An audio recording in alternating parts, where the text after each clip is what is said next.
안녕하십니까. 암호화폐 정보를 전달해드리는 닥터 비트맨입니다. 목요일에 아침이 밝아왔습니다. 어떻게 편안한 밤 보내셨나요? 오늘은 최저 영하 2도까지 떨어지면서 최고 온도는 10도밖에 되지 않는다고 합니다. 정말 겨울이라고 말할 수 있을 정도로 추운 날씨가 이어지고 있는데 이제 운전을 할 때도 히터까지는 아니지만 열선 시트와 열선 핸들을 켜는 날이 찾아오고야 말았습니다. 개인적으로는 몸에 열이 너무 많아서 여름보다는 이제 겨울을 좋아하는데요. 막상 겨울이 된다 생각하니 여름이 그리워지는 것은 무슨 마음일까요? 무튼 이제는 완전 무장하시고 이제 출근 및 외출하시길 바랍니다. 오늘 하루도 행복한 하루 되시길 바라면서 목요일에 아침은 과연 어떠한 소식들이 반겨주게 될지 한번 보도록 하겠습니다. 현재 비트코인을 포함한 암호화폐 시장의 경우 시간이 지남에 따라 가파르게 성장을 하고 있습니다. 그 중에서도 지난 2018년부터 암호화폐 시장의 성지로 불렸던 국가가 있습니다. 바로 싱가포르인데요.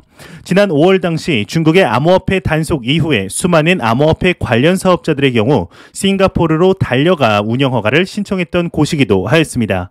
그만큼 이 시장과 관련해서는 우호적인 기조를 보였던 곳이었는데 지난 2019년 당시 바이낸스의 CEO이죠. CG의 경우는 2년 전 2019년 싱가포르의 거래소에 설립을 할 것이다. 한국은 규제가 너무 많다. 언급을 할 만큼 신뢰를 받았던 국가였지만 지난 2021년 9월 당시 바이낸스에게 싱가포르 규제 당국이 영업 중지 통지를 내려 상당한 화제가 되었었습니다. 이러한 압박에 이기지 못하고 얼마 지나지 않아 실제로 바이낸스 측은 싱가포르 사용자에 대하여 주요 서비스를 중단하기에 이르렀는데요. 이에 오늘 추가적인 소식이 나왔습니다. 싱가포르 사용자 대상으로 서비스를 중단하는 거래소가 또 하나 나왔는데 아마 여러분들도 한 번쯤 들어보셨을 거래소이지 않을까 싶습니다. 내용 같이 한번 보도록 하겠습니다. 후오비 글로벌 내년 3월 31일 싱가포르 사용자 대상 서비스 중단 예정이다 헤드라인이 장식이 되어 있습니다. 외신에 따르면 중국계 암호화폐 거래소 후오비 글로벌이 싱가포르 사용자에게 보낸 공지문에서 내년 3월 31일부터 싱가포르 현지 규제 준수를 위한 현지 사용자의 계정을 차단하며 서비스 제공을 중단할 예정이라 밝혔다고 합니다. 현재 싱가포르에서는 이러한 거래소들의 중단에도 불구하고 암호화폐 산업의 국제 허브가 되겠다 당당하게 말하더니 갑자기 오늘은 후오비 거래소에 이러한 소식뿐 아니라 암호화폐 개미들은 돈을 잃을 수도 있다라는 지킬 앤 하이드도 울고 갈 만한 이중적인 모습을 보여주고 있습니다. 과연 앞으로 싱가포르에서 어떠한 추가적인 소식들이 나오게 될까요? 이런 소식과 더불어서 우리나라의 4대 거래소이죠. 업비트에서 소식이 나왔는데 얼마 전 하나의 소식이 나오게 됩니다. 알트코인 중에 디카르고에 관하여 유통량 조작설 논란에 휩싸인 것인데요. 이에 대해서 업비트 측의 경우는 디카르고 계획 중 유통량에 관한 계획이 있었지만 공시하지 않고 그냥 실행을 했다는 것을 디카르고 재단 측으로부터 소명을 받았다라는 언급을 했었습니다. 즉 우리는 이에 대해서 잘 모르는데 디카르고 측에서 다음부터 잘 공시한다고 하더라라는 뉘앙스의 이야기였죠. 이에 하나의 새로운 소식이 나오게 되는데 사실은 업비트도 다 알고 있었다라는 이야기가 새로 나왔습니다. 이건 무슨 내용일지 참 우리나라 암호화폐 거래소는 바람잘 날이 없는 것 같습니다. 내용 같이 한번 보도록 하겠습니다. 업비트 60개월치 디카르고 유통계획 알고 있었다 헤드라인이 장식이 되어 있습니다. 한국경제TV 단독 보도에 따르면 업비트가 디카르고의 향후 60개월치 토큰 배분 계획을 올 상반기에 제출받았지만 이를 공시하지 않아 투자자들의 혼란을 키웠다는 주장이 제기되었습니다. 업비트는 최근 디카르고를 둘러싼 유통량 조작 의혹이 디카르고 재단 측에서 사전 토큰 계획을 전달하지 않아 일어날 일이라 이렇게 해명을 하였었는데 하지만 이에 대해서 디카르고 재단 측은 7개월 전에 업비트에 토큰 배분 계획을 제출했다는 것이죠. 이 외의 내용은 그리 중요하지 않아서 넘어가도록 하겠습니다. 현재 유통량에 관하여 서로 책임을 전가하는 모습이 투자자들의 안타까움을 자아내고 있는데요. 과연 이번 문제의 발단은 어디서부터 시작이 된 것일까요? 현재까지는 정확하게 밝혀진 바가 없어 함부로 이런저런 말을 하기가 조심스러운 상황인데 서로 자기 잘못이 아니라고 우기고 있으니 머지않은 시간 안에 사건의 전말이 밝혀지지 않을까 싶습니다. 많은 투자자들의 경우 그간 업비트 측의 행보를 보며 미심쩍어하는 견해들이 많은 것이 사실입니다. 과연 어떠한 방식으로 진행이 되게 될지 한번 지켜보도록 하겠습니다. 이러한 안타까운 소식들도 나오고 있지만 그럼에도 긍정적인 소식들은 계속해서 나오고 있습니다. 얼마 전 비트코인의 가격이 사상 최고치를 갱신함으로써 가격에 대한 견해들이 계속해서 나오고 있는데 오늘은 비트코인의 가격 예측 시 이것을 고려해야 한다 언급한 애널리스트가 있습니다. 과연 이것이 무엇일지 같이 한번 보도록 하겠습니다. 애널리스트 비트코인 가격 예측 시 미국 달러 통화량을 같이 고려해야 한다 헤드라인이 장식이 되어 있습니다. 암호화폐 전문 미디어 데일리 호들에 따르면 유명 암호화폐 애널리스트 벤자민 코엔의 경우는 비트코인 차트 분석 및 가격 예측을 할 때 미국 달러와의 통화량 즉 M2를 같이 고려해야 한다 이렇게 언급을 했습니다. 이와 관련 빠르게 증가하는 통화 공급은 비트코인에게 보다 큰 잠재력으로 작용할 수 있으며 정확한 시점은 예측하기 어렵지만 비트코인의 가격이 10만 달러를 돌파할 것이라 믿으며 또한 몇 년이 걸릴 것이 아닌 이번 강세장 사이클에 도달할 것이라 생각한다 이야기를 했다고 합니다. 얼마 전에 제 영상에서 M2 그래프를 보여드린 적이 있었는데요. 여기 보시는 지금 사진 자료가 바로 미국의 통화 공급량인 M2의 5년 그래프입니다. 시간이 갈수록 정말 가파른 속도로 증가를 하고 있습니다. 지난 2020년 3월 코로나 사태의 발발로 인해 무제한 양적 완화를 거치면서 거의 1.5배 이상 증가한 것을 볼 수가 있는데 이러한 달러의 공급은 현재 인플레이션으로서 위협으로 다가오고 있으며 이 위협은 지금 미국 정부조차 손을 쓸 수 없는 상태가 되었습니다. 이에 현재 우리가 투자하고 있는 비트코인의 중요성을 글로벌 기관 투자자들과 고액자산가들이 깨닫고 있는 것이죠. 미국의 통화 공급량은 앞으로 4년 뒤 현재의 2배, 그 다음 4년 뒤 현재의 4배가 증가할 것으로 예측하고 있습니다. 그렇게 일각에서는 인플레이션보다 더욱더 위험한 스태그플레이션과 하이퍼 인플레이션이 올 수도 있다는 것인데 위기 속에서 꽃을 피우는 비트코인의 가격이 과연 올해 말 얼마까지 상승을 하게 될 것인지 지켜보도록 하겠습니다. 이러한 소식과 더불어서 얼마 전 프로시어스의 비트코인 선물 ETF가 승인이 되면서 이제는 현물 비트코인 ETF에 대한 관심도가 가파르게 증가를 하고 있습니다. 글로벌 1위의 비트코인 펀드를 운용하는 그레이스케일의 경우 GBTC 펀드를 비트코인 ETF로 전환하는 서류를 SEC에 제출하였으며 얼마 전 본격적으로 검토에 들어갔다는 내용이 나왔었는데 이틀 전에는 미국의 자산 운용사이죠. 뉴버거 버만이 현물 ETF를 신청했다는 소식을 전해드렸었습니다. 이에 미국 1위의 암호화폐 거래소이죠. 코인베이스에서 소식이 나왔습니다. ETF를 신청하는 것이 아닌 대응하는 방안을 검토하고 있다고 하는데요. 코인베이스에서 ETF 거래를 지원한다는 것이겠죠. 이게 무슨 내용인지 같이 한번 보도록 하겠습니다. 코인베이스 ETF 대응 검토하나 헤드라인이 장식이 되어 있습니다. 미국 최대 암호화폐 거래소이죠. 코인베이스의 경우는 본인들의 플랫폼에서 ETF에 대응하는 방안을 검토하고 있는 것으로 보이고 있다고 합니다. 이는 블룸버그의 ETF 전문가이죠. 에릭 발추나스가 트윗상에 올린 내용인데 에릭 발추나스가 이제 이에 대하여 조금 비판적인 시각을 가지고 있는 것으로 보입니다. 정확히는 이렇게 이야기를 하였는데요. 코인베이스가 플랫폼에서 비트코인 ETF 거래를 지원하는 방안을 찾고 있다. 한편으로는 이해는 되지만 다른 한편으로는 누가 비트코인 ETF를 거래하기 위해 1.49%의 수수료를 지불할까라는 트윗을 남긴 것인데요. 추가적으로 이것이 ETF가 암호화폐 세계를 뒤흔들 것이라고 말하는 이유이다. 중개자는 수수료를 많이 받으려고 한다. ETF는 상대적 빈곤에 살고 있다. 현물 ETF는 말할 것도 없고 프로시어스의 선물 ETF인 비토의 경우도 어디서나 1BP의 수수료를 받고 있다. 코인베이스는 이를 두려워해야 한다라는 이야기를 했다고 합니다. 여러분들은 코인베이스에서 ETF를 지원하는 방안에 대해서 어떻게 생각을 하시나요? 개인적으로는 기사를 보자마자 굳이라는 생각이 들었습니다. 에릭 발추나스의 말처럼 한편으로는 이해가 됩니다. 선물 ETF가 승인된 시점, 시간의 문제이지 현물 비트코인 ETF의 승인은 예정된 미래나 다름이 없는 것인데 수많은 기관 투자자들과 잠재적인 고객들이 기존의 전통금융거래소에서 ETF를 매수한다면 그만큼 본인들에게도 손해라고 생각이 들겠죠. 그렇게 어떻게 해서든 본인들의 플랫폼으로 투자자들을 유치해야 할 텐데요. 그에 대한 일환으로 ETF 거래 방안을 검토하고 있는 것으로 보입니다. 하지만 ETF라는 것은 말 그대로 일단 거래소에서 펀드를 매수하는 것으로 코인베이스에서 ETF를 지원한다고 해서 기관 투자자들이 굳이 코인베이스로 가서 비트코인 ETF를 매수할까라는 의문이 드는 것은 어쩔 수가 없는 것 같습니다.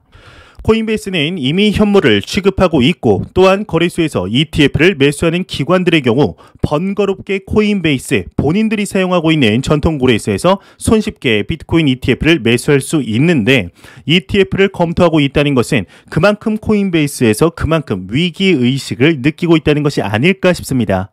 과연 코인베이스 측에서 이에 대해서 어떠한 말들이 나오게 될지 한번 지켜보도록 하겠습니다. 이런 소식과 더불어서 얼마 전 미국의 중심 도시이죠. 뉴욕에서 암호화폐 시장에 반길 만한 소식이 나왔었습니다. 바로 뉴욕시의 새로운 시장으로 친암호화폐적인 성향을 가진 에릭 애덤스가 당선이 된 것인데요.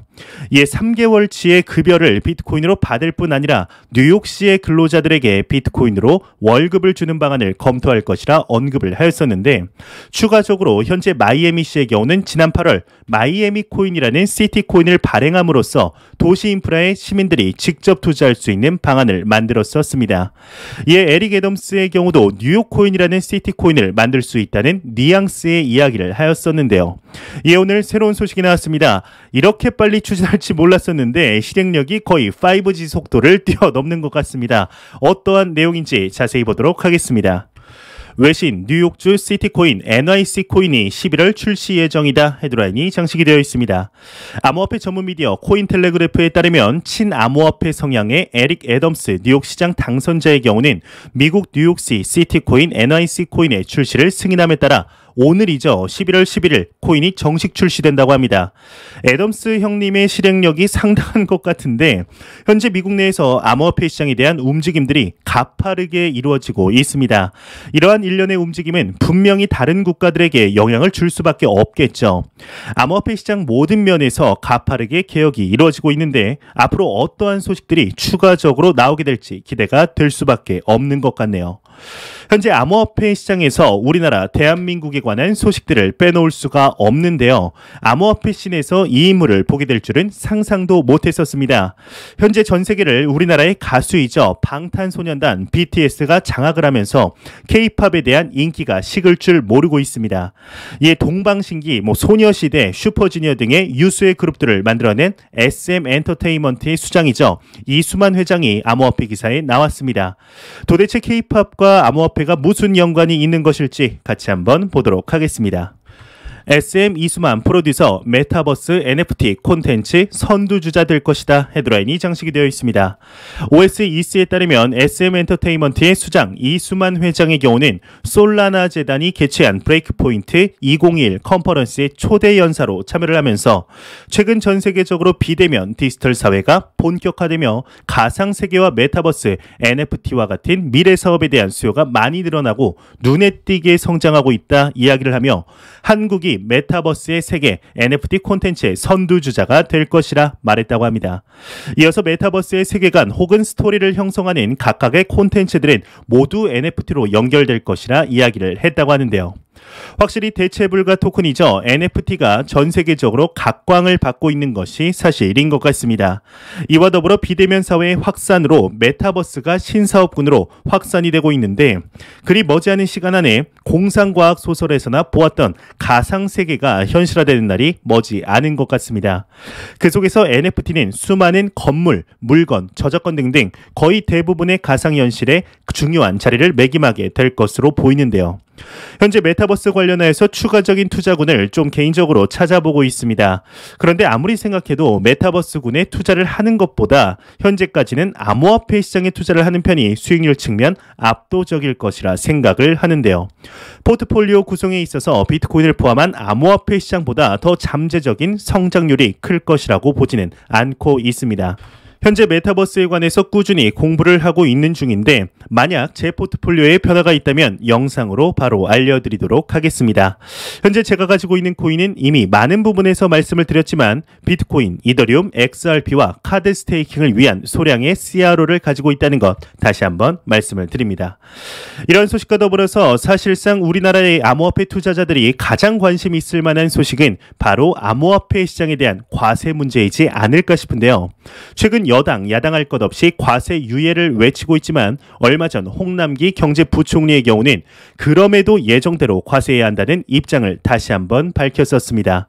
이에 어제이죠. 11월 10일 국회 본청에서 열린 회의에 다시 한번 이에 대한 논의가 이루어진 것 같은데 이에 대해서 홍남기 경제부총리가 다시 한번 입을 열었다고 합니다. 과연 어떠한 이야기를 했을지 같이 보도록 하겠습니다. 홍남기 가상자산 과세 유예 여야 합의한다면 강요 말라 이렇게 헤드라인이 장식이 되어 있습니다. 머니투데이에 따르면 홍남기 경제부총리 겸 기획재정부 장관의 경우는 10일 국회 본청에서 열린 예산결산특별위원회에서 경제부처 부별 심사 중 내년 초 예정된 가상자산 과세를 유예해야 한다는 국회 목소리에 대해서 정부한테 유예를 스스로 인정하라고 강요하는 것은 맞지 않다라는 입장을 밝혔다고 합니다. 이제 여기까지 본다면 기존의 기조와는 다르지 않는 것으로 보이는데 추가적으로 여야가 합의해서 법을 통과시키고 유예한다면 이라며 유예한다면 이라며 이제 문장을 끝내지 않았다고 합니다. 일단 실제로 이렇게 이야기를 했으면 그 상황도 조금은 웃길 것 같은데 회의 중 발언에 이제 시간 제한이 있었던 것일까요? 무튼 여야가 과세 유예를 위한 법 개정을 하면 예정대로 과세할 방법이 없다는 뜻으로 풀이된다고 하는데요. 또한 그는 연말까지 가상자산 과세 시스템 구축이 어렵다는 우려에 대해서 가능하다고 본다라고 딱 잘라 말했다고 합니다. 과세 시스템 구축에 자신감을 보이는 것은 과연 어디서 나오는 자신감일지 개인적으로는 잘 모르겠습니다.